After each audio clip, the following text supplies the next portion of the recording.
नाई का धर्म नहीं धंधा है, वैसे ही चमड़े की सिलाई करना मोची का धर्म नहीं धंधा है। इसी तरह पूजा पाठ करवाना ब्राह्मणों का धर्म नहीं क्या है?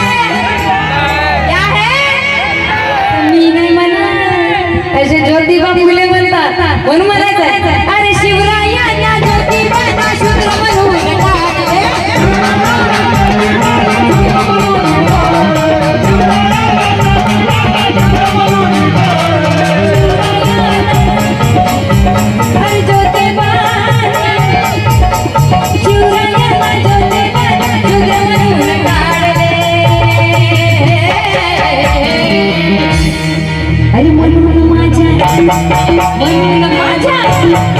म्हणून माझ्या भीमराया